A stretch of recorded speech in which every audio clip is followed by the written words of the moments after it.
The 1960s were a time of civil unrest filled with demonstrations and anger. President John F. Kennedy, a symbol of hope for many young Americans, was assassinated in 1963, and his successor, Lyndon B. Johnson, was to face many protests during his candidacy. A lot of suspicion of traditional power groups, particularly politics that were dominated by white straight men, and the country was fine with that. And the 60s were a time when that became upset. With so many people standing up for the civil liberties of minorities, the LGBTQ community decided it was their time to come out of the shadows. What you had in New York was an increasing awareness, political awareness, among the gay community, and also a dissatisfaction with things that were going on as usual. And what as usual meant was that gay bars were allowed to exist, but police visited regularly and basically shook down the owners for money to make sure that they could stay open, and also would sometimes arrest the patrons, never charging them with anything that was really too serious, but just letting the patrons know who was in charge. The Stonewall Inn was a bar run by the Mafia that would become the first national monument to LGBTQ rights in June of 2016.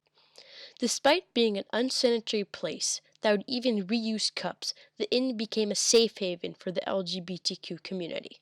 Because homosexual interactions were illegal in all states except Illinois, gay bars such as Stonewall Inn were constantly raided by police. In fact, in the 1960s, the New York police had special squads to raid gay bars.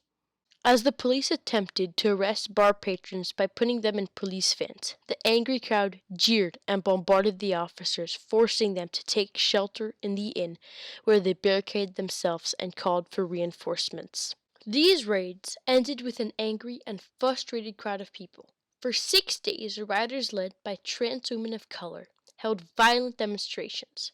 There were a group of drag queens who were supposedly mourning the death of Judy Garland, the recent death of Judy Garland, who was a hero to many of these drag queens because she was able to overcome a tragic life and perform with a certain amount of brilliance and emotion that drag queens often aspire to as they perform for other people. New York, which had the largest gay population in the U.S. at the time, had its streets filled with 400 people or so, flinging bottles and other debris at helpless police. It was not seen, at least immediately, as a group of drag queens. It was seen as a group of gay men who were demonstrating.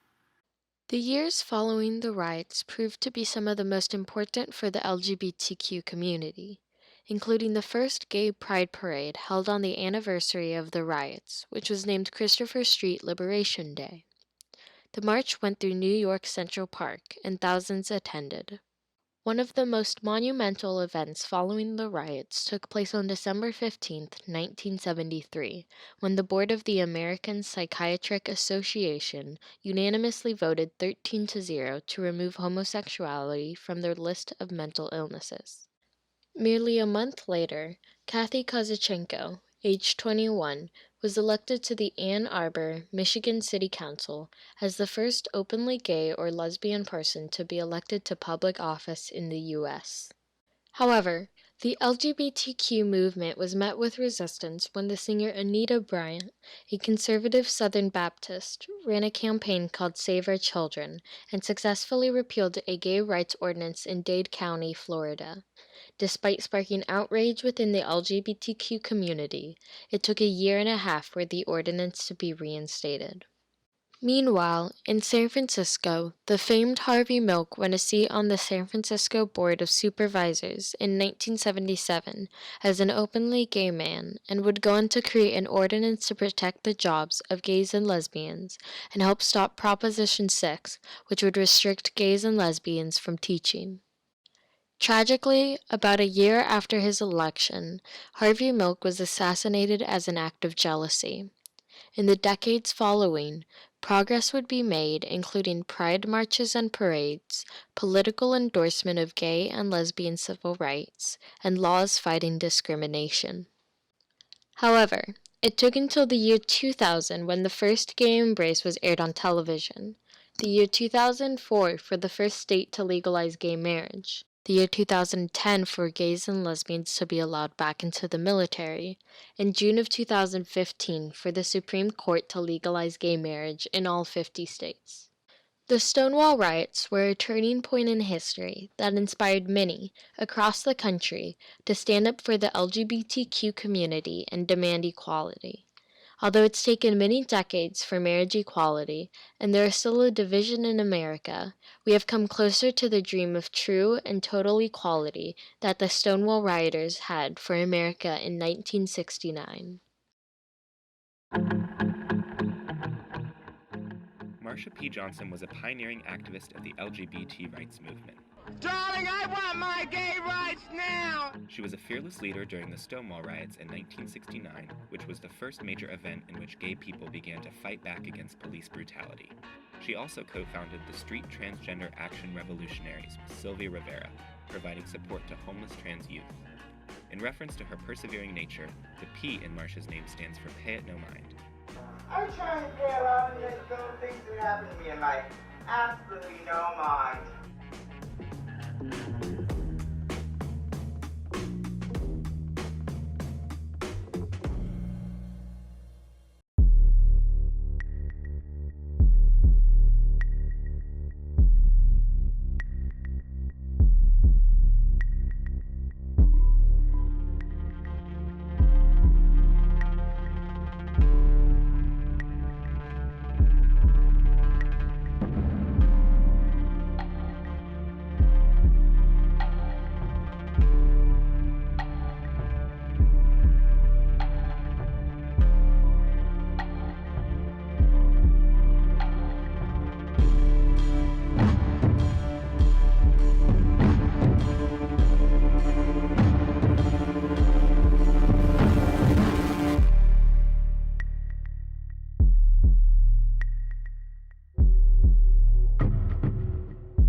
First of all, it was a cultural scene.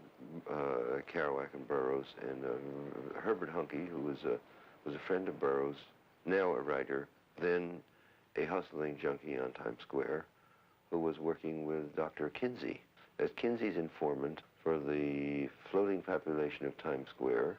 So that Burroughs and Kerouac and myself and Huncke and many friends are integrated into the first statistics of the Kinsey Report.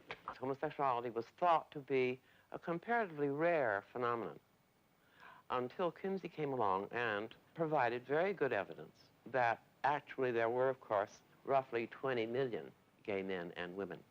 And that was important. And it was important because it gave great hope to gay people and lesbians, because they, for the first time, realized that they were not a tiny minority, but actually a very sizable proportion of the population. The feeling that was created was you could walk down the street and, oh my heavens,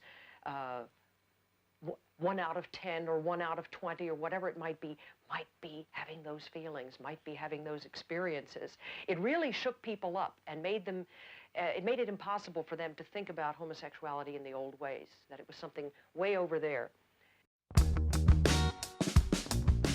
Sylvia Rivera was a revolutionary activist and passionate spokesperson for LGBT rights. I believe in the gay power.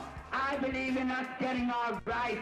She overcame a tragic life of alcoholism, prostitution, and homelessness to become an incredible role model, caretaker, and activist. As a 17-year-old drag queen in 1969, she was one of the first to retaliate against the police during the Stonewall Riots, an event that kick-started the LGBT rights movement. She fought tirelessly for the inclusion of transgenders in the Sexual Orientation Non-Discrimination Act and provided food and shelter to impoverished queer youth. She continued her selfless activism until her dying day in February of 2002. In 2005, a street in Greenwich Village near the Stonewall Inn was named in Sylvia's honor.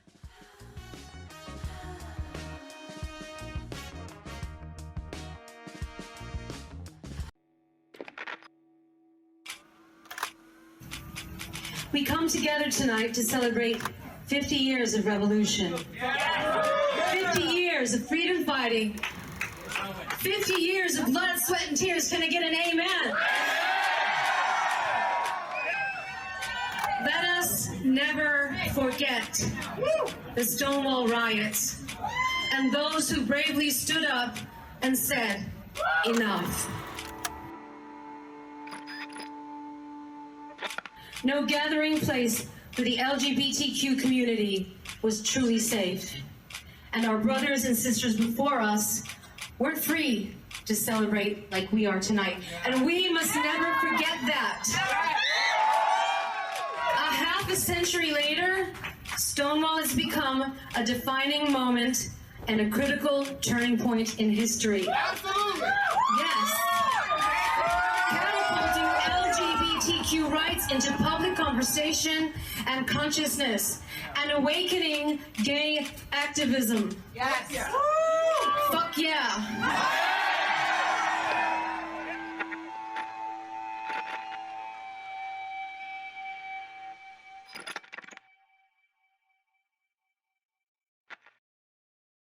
In the early morning hours of June 28, 1969, a riot broke out in front of the Stonewall Inn in New York City. The violent protest became known as the Stonewall Riots. The Stonewall Riots were a watershed moment in the gay rights movement, sparking activism and awareness across the United States. We'll look at the roots of the riots, the events, and their lasting impact. In the 1950s and 60s, homosexuality was still considered sodomy and illegal in 49 states. The punishments varied greatly by state, ranging from heavy fines to imprisonment. In society, members of the gay community were often subject to violence, harassment, and discrimination.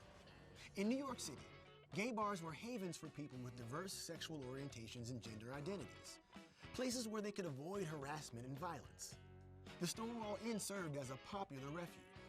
The Stonewall Inn was owned by the Mafia. The Mafia bribed the police to look the other way. In turn, the Mafia made money overcharging patrons for drinks. Even so, the patrons were not fully safe from homophobia and discrimination. The Mafia would extort wealthy patrons, threatening to out them to their employers and families. Despite the Mafia's bribes, the police still regularly raided the Stonewall Inn and other gay bars, charging them with solicitation of homosexual relations. Trans and other gender nonconforming people were also targeted, subjected to violence, and arrested if they weren't wearing what the police deemed gender-appropriate clothing. This oppression and mistreatment came to a head in the early morning hours of June 28, 1969. 9 police officers entered the Stonewall Inn in a raid. The patrons were fed up.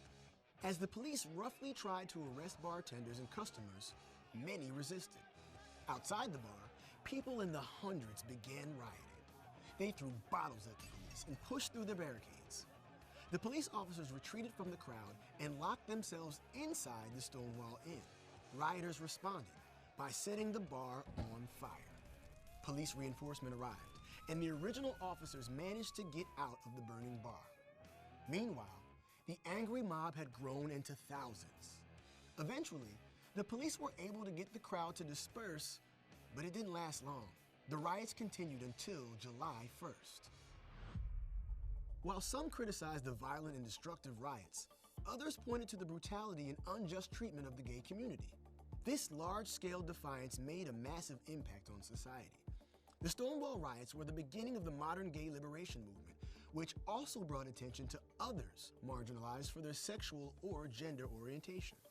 The riots sparked the formation of the Gay Liberation Front, the first group to publicly advocate for equal gay rights. On the 1-year anniversary of the riots, they also organized the first Gay Pride Parade. Today, Pride events are still held on the anniversary of the Stonewall riots in cities around the country and even the world. In 2016, President Obama made the Stonewall Inn and the area outside where the riots broke out a national monument. This became the first national monument celebrating gay history. The Stonewall riots may have been violent, but they marked a pivotal moment in history. No longer would people quietly endure the stigma associated with their sexual and gender orientations.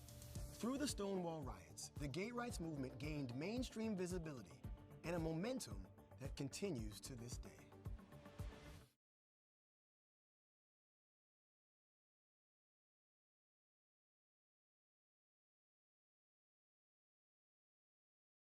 CBS News commissioned a survey by the Opinion Research Corporation into public attitudes toward homosexuality.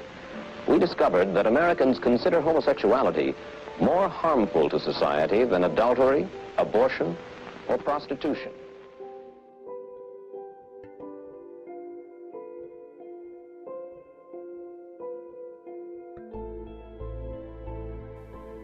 And if we catch you in vow with a homosexual, your parents are going to know about it first.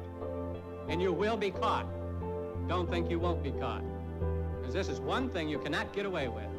This is one thing that if you don't get caught by us, you'll be caught by yourself. And the rest of your life will be a living hell.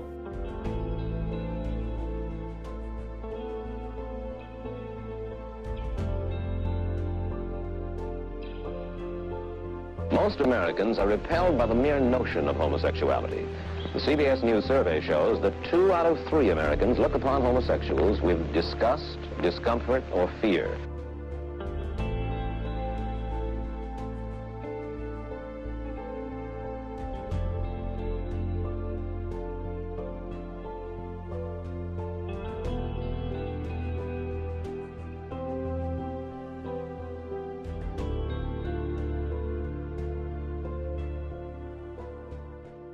In the pre-dawn hours of June 28, 1969, police carried out a surprise raid on the Stonewall Inn, located in the heart of New York City. The inn served as a safe haven for people of the LGBT community throughout the late 1960s. Originally opened by 3 Mafia members in 1966, the popular gay bar was widely attended by drag queens, LGBT youth, and transgender individuals who were in search of a space where they could be themselves without fear of judgment or prosecution. In New York City at the time, laws were in place barring the solicitation of homosexual relations. In addition, anti-cross-dressing laws required that people wear at least 3 items of their assigned gender's clothing. As such, the Stonewall Inn and other gay bars were raided frequently by police. Bribes given to police officers by the owners of Stonewall meant that the employees and patrons of the inn were usually tipped off before raids would occur.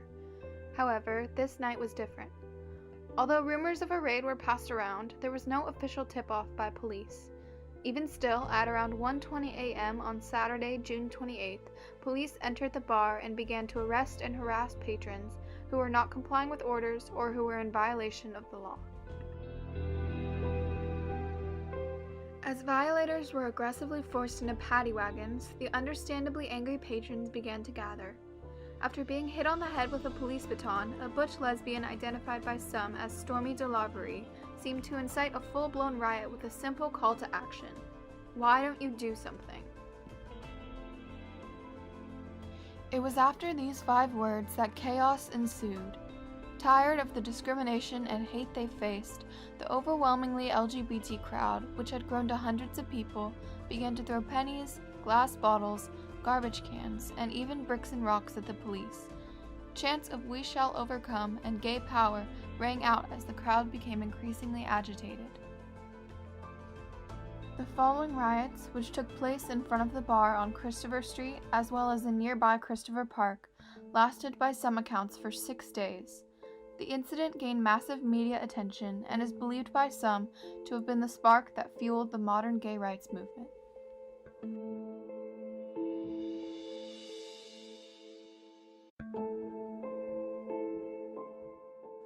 On June 28, 1970, on the 1-year anniversary of the Stonewall Inn riots, the first gay pride parade was held in New York.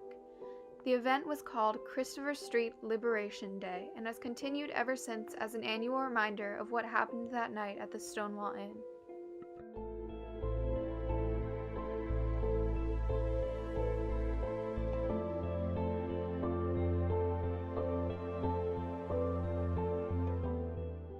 After the riots, the first gay rights organizations were formed. It is because of the work of those organizations and LGBT activists such as Marsha P. Johnson and Sylvia Rivera that the widespread opinion of LGBT people has changed for the better. Homosexuality was decriminalized across the United States in 2003, and the Supreme Court legalized gay marriage in 2015.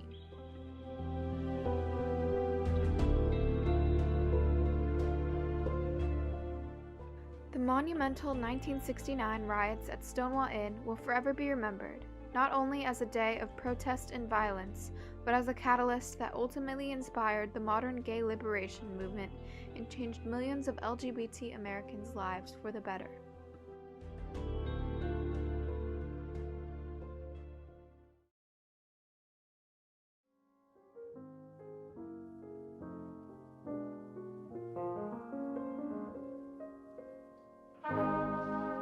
I'll be seeing you in all the old familiar places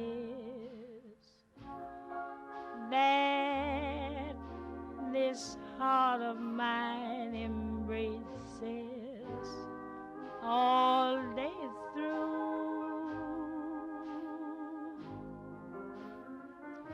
In that small cafe, the park across the way, the children's carousel, the chestnut trees, the wishing well. I'll be seeing you in every lovely summer's day, in everything that's light and gay. I'll always think of you that way. I'll find you in the morning sun, and when the night is new, I'll be looking at the moon, but I'll be seeing you.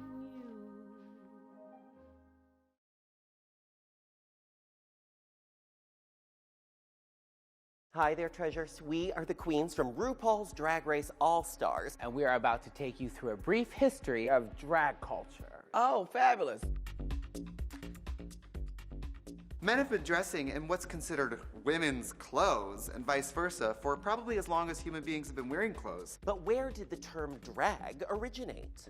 The term drag was primarily used as a theater term to describe a man or woman who was dressed in clothing typically worn by the opposite sex. Before women were allowed to perform in theater, men played female parts, cross-dressing in women's clothes. It's thought that drag was chosen because it describes the action of long skirts dragging on the stage floor. Drag eventually made its way into American vaudeville shows in the late 19th, early 20th centuries. In 1911, Julian Eltinge, often referred to as the greatest female impersonator in theatrical history, won critical acclaim for his cross-dressing role in the play The Fascinating Widow. When homosexuality was outlawed, many decided it was safer to do their cross-dressing behind closed doors. But when Prohibition rolled around, men found plenty of underground places popping up out of the sight of the law where they could drink booze, be openly homosexual, and of course, dressed in drag. The rise of these underground gay bars where drag was commonplace was then known as the pansy craze.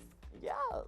The pansy craze continued to grow until in the 1950s and 60s, law enforcement cracked down on the members of the LGBT community, including us drag queens.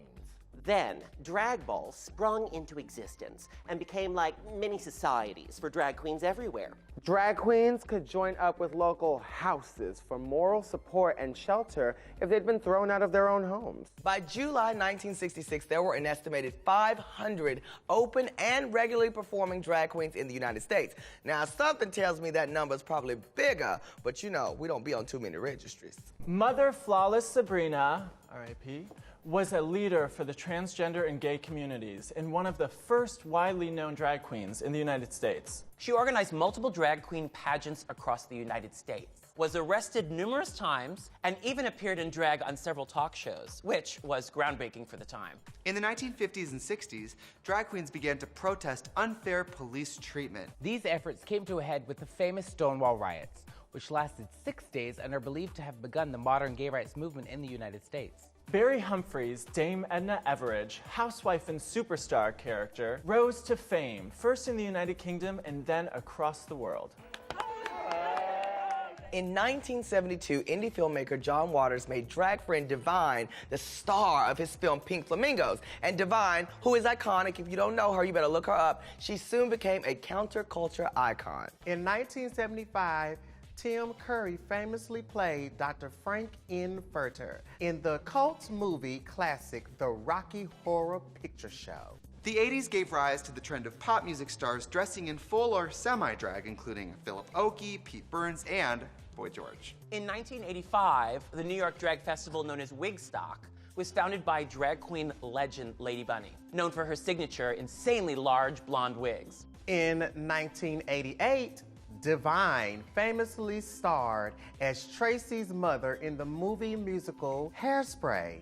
And to this day, it's been a tradition that a male in drag plays that part. 1980s drag ball culture is also where the phrase yes or yes queen caught on and became more widely used outside the drag community. In 1990, Jenny Livingston released her documentary Paris is Burning, which offered an in-depth look at what it took to become a drag queen in Harlem's predominantly African-American drag ball culture. The 90s kicked off a new era of drag in pop culture. It saw the rise of many drag queens in film, television, and theater, including Coco Peru, Hedda Lettuce, Misunderstood, Candace Kane, and Joey Arias. RuPaul, the most famous and influential drag queen in history, is largely credited for bringing drag into mainstream popular culture. His reign began in the 1990s with his hit 1994 song, Supermodel, You Better Work. In 1996, RuPaul got his own talk variety show on VH1, The RuPaul Show, which ran for 100 episodes. RuPaul, the drag mother of all drag queens, paved the way for prominent drag in popular culture in the 2000s and beyond. Honey, if it wasn't for RuPaul, I wouldn't be here. RuPaul's Drag Race, created in 2009, I was very young then, now gives a national platform for up-and-coming drag queen performers everywhere to earn their spots as top influencers in the community. The show has taken home numerous awards, including not one but 2 Primetime Emmy Awards for Outstanding Host for a reality or reality competition program. How about that? And that's why we are here right now. See, now I hope you learned a thing or two about drag culture. And now that you got all that knowledge in your noggins, go forth and bring it into the world.